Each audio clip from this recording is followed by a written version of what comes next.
All right, so moving on, we're not quite into the second half yet, but I'm going to finish up our first half and then go into the second half.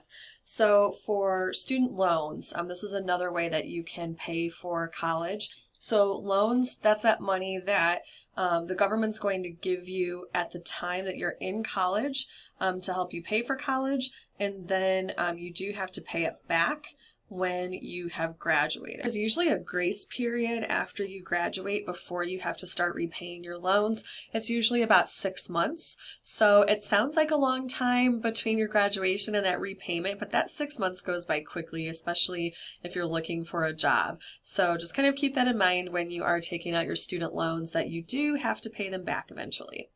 So what I want you to do for the assignment is to look at the two different types of loans, subsidized and unsubsidized, and then tell me the difference between those two types of loans for the assignment answer. The last thing we're going to talk about in this section is scholarships. So there are lots of different private scholarships that you can apply for, but I'm going to talk about the ones through RVC.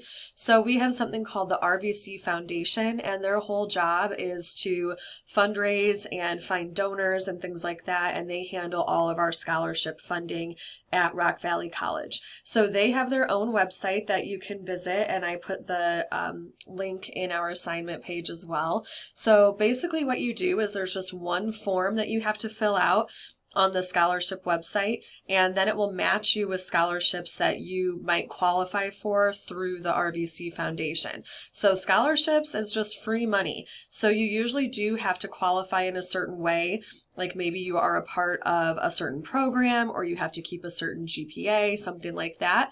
But if you meet those qualifications and you are selected, that is money that you are just getting from the scholarship donor to pay for your college. So scholarships are another really great way, maybe especially if you don't qualify for, if your FAFSA doesn't qualify you for grants, scholarships are another way to go to still get you some help while you're in college. All right, second half. So we're going to talk about paying tuition at Rock Valley and then some personal finance information. So I'm going to go ahead and pop into this here. So our warm-up question, the second one on our announcements, what word do people use to describe you most often? So this is not what you wish people would describe you as, but what you think they actually would describe you as. So I would like to think that people would describe me as funny, but I have a feeling that's probably not the first thing that would come to people's minds. I have been told people think I'm honest. I have been told that I am too honest sometimes, so take that for what it's worth. But I would say honest then for a word that people would use to describe me most often. All right, so paying tuition and payment options at Rock Valley. So let me pop over to my other screen. All right, so on the Rock Valley website, there is a whole page about paying tuition, and it's under the Records and Registration Department. So you can pay through self-service online. A lot of students choose to do that just for the convenience.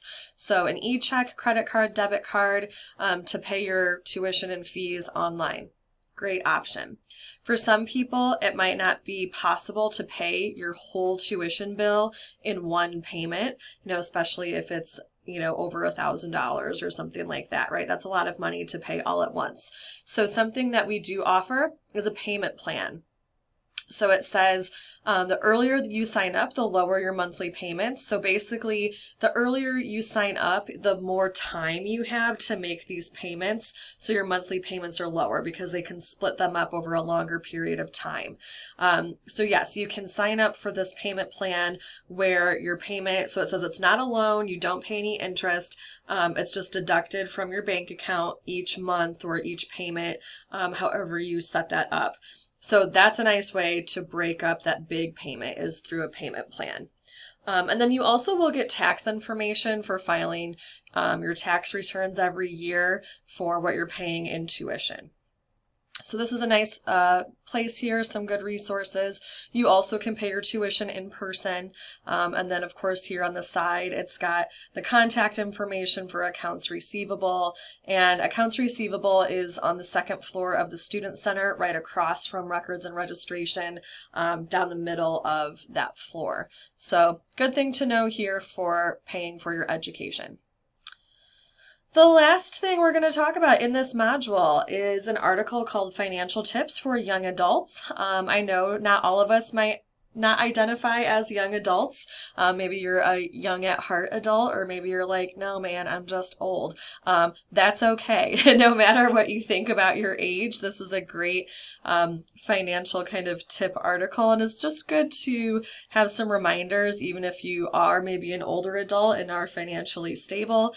Just some good things to remember about being in control of your own finances, and it even talks about preparing for retirement. So I will say that was one of the best decisions I ever made, was right after I graduated from my undergrad college. I started investing in a mutual fund for my retirement. So as a teacher, I was going into teaching. I would have a pension plan, and now working for, a public college, I still have a pension. But at the time, it was kind of unknown about what that pension would look like down the road, 40 years down the road. So I made sure that I had my own investments on the side, just to make sure that I had a little bit extra in case I would need that for retirement. So the earlier you start investing, the more time you have to make money on that. And what a lot of younger adults don't understand is that there are financial advisors that you don't even have to pay, right? That they will handle those investments for you. And it doesn't cost anything for you. You just sign up with your financial advisor. Make sure it's somebody that you trust. But my financial advisor handles all of my investments. And so I give him the money, and then he decides what to do with it for my mutual fund. And then he sends me information, every month or whatever about how my account is doing. So don't feel like you have to know a whole bunch of information about investments and things like that. Know enough that you feel like you're making the right decision, but also use those resources like financial advisors to help you, because you don't have to be an expert on it to still benefit from having some investments. All right, so to wrap up this module, you are going to take a look at this article, and then for the assignment question, you're going to post which tip from the article do you think is the most helpful and why? Or maybe if you're somebody who has, become financially successful on your own, and you read these and you're like, well, I actually have a better tip. Share that with us for sure. We can learn from each other. So give us a tip that you think is a helpful financial tip. And that brings us to the end of our last lecture module. Thanks for sticking with me, you guys. I hope that you learned some stuff through this class. Basically this class is what you make it. So the more you put into it, the more you get out of it. But I really appreciate you watching all these videos and giving your best and just sticking with it the whole way. So good job.